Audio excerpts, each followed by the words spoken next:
Wrexham A.F.C have become the biggest blockbuster story in modern football. After 15 seasons buried in the National League, 3 consecutive promotions has catapulted this club from 5th tier obscurity to the Championship in record time. Ever since Hollywood superstars Ryan Reynolds and Rob McElhenney took over this club in 2020, they've moved with one clear mission: dream bigger, grow faster and punch way above its weight. It's deep rooted in my heart, this place, and all the clubs are that I've played for, but this has got a special one for me. I got promoted here, you know, I managed, I took them to Wembley, we won at Wembley, and there's a lot of things here that are very deep rooted in my soul. You know, if you start in the Premier League, at least you can work your way down like Frank Lampard did, and then you can get back. But when you start at the bottom, you know that if you fail, you might not get another chance. So it's a tough job, but I loved it. It's a great club.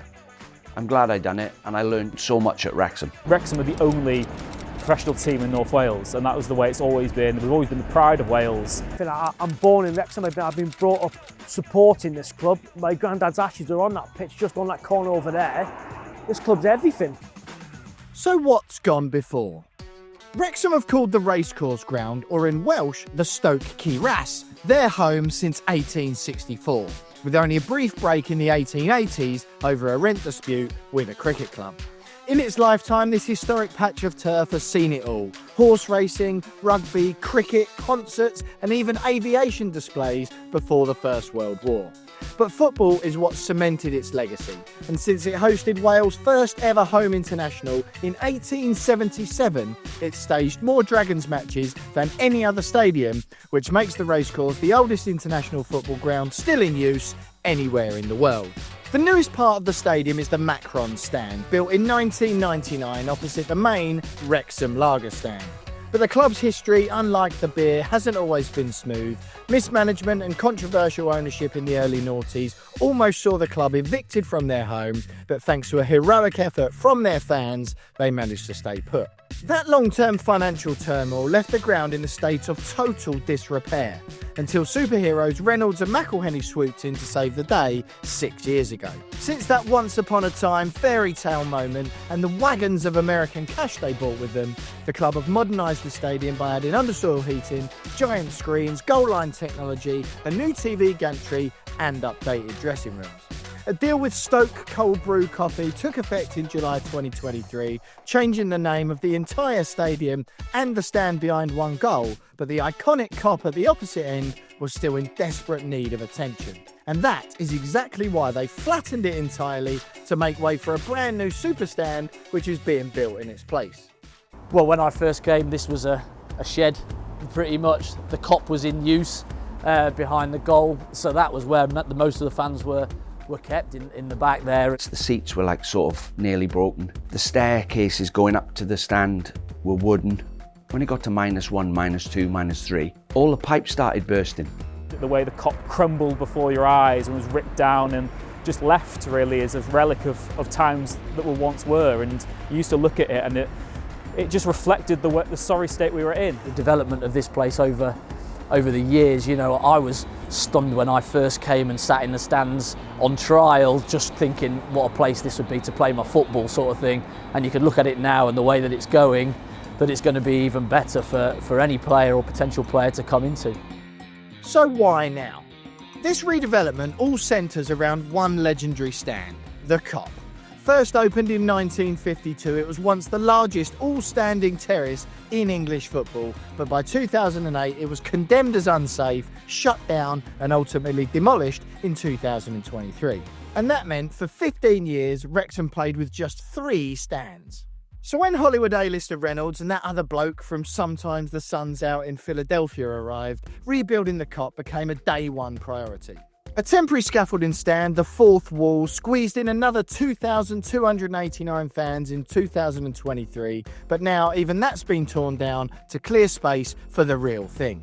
Wrexham know a modern Kop isn't just a luxury, it's essential if they're going to make their dreams come true. It's the upgrade they need to match their Premier League ambitions, hit UEFA Category 4 status, host more international games, and finally have a stadium worthy of their meteoric rise. And with the racecourse set to host next year's Under-19 Euros, speed could not be more of the essence.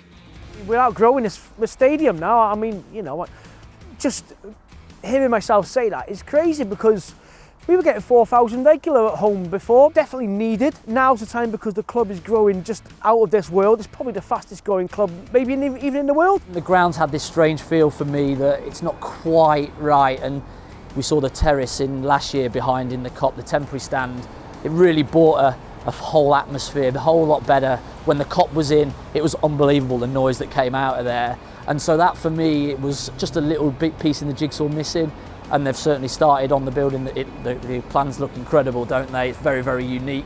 So what are Wrexham planning? Well, the club kick-started the development process in 2022, and by 2024 things had really taken off. They appointed Populous, the architectural giants behind Tottenham's new stadium, the Emirates and Wembley, and in February 2025, Wrexham finally lifted the lid on their headline act, a 5,500 capacity Kop stand packed with safe standing, new hospitality, accessible seating, a relocated tunnel, a quiet room and upgraded areas for players and officials.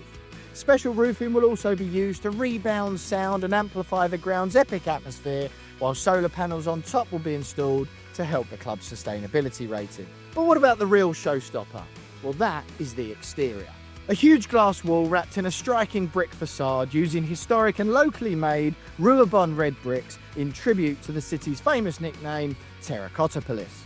In March this year, planning was approved, but then Wrexham went even bigger in July, submitting an additional application for 2,250 more seats. That will push the Kop's capacity to 7,750 and the entire racecourse ground to more than 18,000. And with giant dragons designed into the structure, the new stand will be visible from the city centre, a permanent symbol of Wrexham's bond with its club. In short, Reynolds and McElhenney have made sure the stand will embody the club's history, and the die-hard fans absolutely love it. And yeah, it's that red brick that you see in so many of the local sort of buildings and architecture around the Wrexham region, and that's why, again, that will be such an integral part of the new stand, because it is a homage to what was here before, to the history and to the previous success of the region as well. The Kop that they're going to build looks magnificent. I'm sure they'll just keep going. If the team keeps being successful, they'll just keep building. So how long will all of this take? Wrexham were desperate to have the work done in time for the Under-19s Euros, and after appointing McLaren Construction in September 2025, they stated their confidence that it would be finished by the start of the 26-27 season. But although building has already started, it now appears that target will not be met. McElhenney has previously expressed frustration at the intricacies of UK building regulations, and he once moaned, "Of course, safety concerns and all those regulations are in place for a reason, but then some things just seem hurdles for hurdles' sake. It's a lot harder to build in the UK than I have found almost anywhere else in the world." We all thought the atmosphere at Wrexham was miles better than the National Stadium. It was too big. If there was only 35, 40,000 in there, it seemed empty. Whereas at Wrexham, the crowd were right on top of you. It would never be like a quiet game. They were like, either we're the best team ever, or come on. It's really difficult to just get that sense. The temporary Kop, it sucks the ball in at times, you know, for you. You can feel the need, the desperation of some of the fans to just suck that ball into the net, and you can feel it as a player. And when you don't have it, it just misses that something. So how much will all of this cost? As with any major build, the new Kop stand was never going to come cheap. And while the exact figure remains under wraps, early estimates put the price tag at a staggering £80 to £90 million. But after initially missing out on UK levelling up grants, as documented in Disney Plus doco Welcome to Wrexham, the Welsh Government stepped in and approved £25 million in public funding. Now that is a clear signal that the Welsh Government see the tidal wave impact that Wrexham's rise is having on the entire region and indeed the entire country, and that is a wave that they are ready to ride. Now this isn't just about a stand. The Kop rebuild forms the centrepiece of a wider Wrexham Gateway project, a sweeping regeneration plan set to reshape the city itself. We're talking 7,000 square metres of new offices, revamped transport routes, major upgrades to the railway network, a stadium transformation wrapped inside a city-wide revamp, all fuelled by the extraordinary momentum Wrexham and their superstar owners have unleashed. And what they've done for Wrexham town centre and the people of Wrexham, I mean, it's a tourist destination now. There's people travelling from China to go in the turf and have a pint of Wrexham lager. It's crazy, mate. It's absolutely crazy, but it's always been with the town, the community, and Wrexham at heart. The way they bring people along for the ride, I just think it's out of this world. Proper owners. So will all of this be worth it? For Wrexham, absolutely.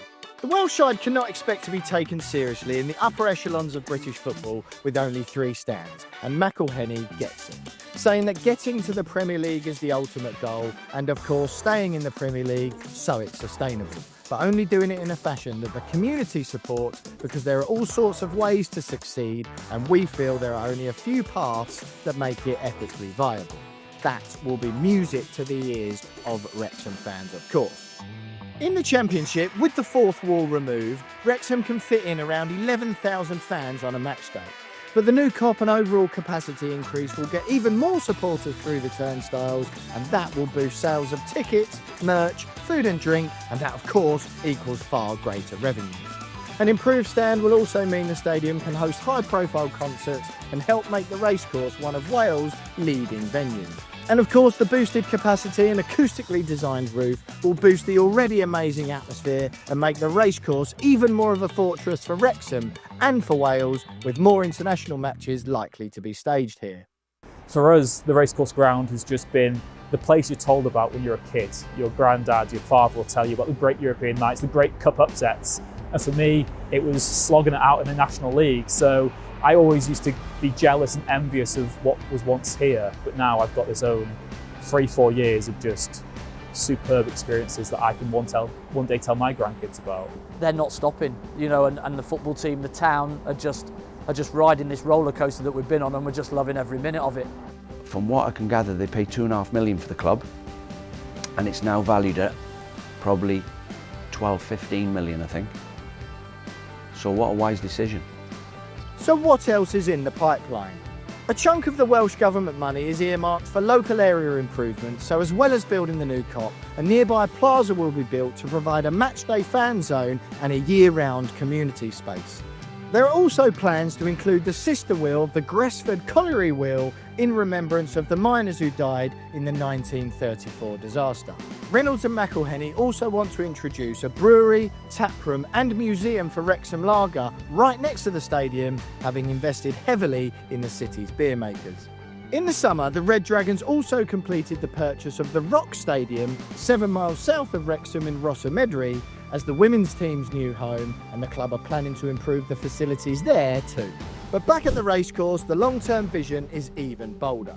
Once the COP is done, Reynolds and McElhenney want to keep on developing the stadium to rival some of English football's biggest. In their words, they believe the racecourse could eventually hold between 45 and 55,000 fans. For perspective, the 2021 census said that Wrexham's built-up population was just 44,785, but a whopping 55,000 seat stadium would, as it stands, be the 8th largest capacity for a football stadium in the UK, only behind Wembley, Old Trafford, the new White Hart Lane, the London Stadium, Anfield, the Emirates and Celtic Park, although plenty of other clubs have ambitious expansion projects underway as well. Ultimately though, not many clubs dream this big, and even fewer try to build on it.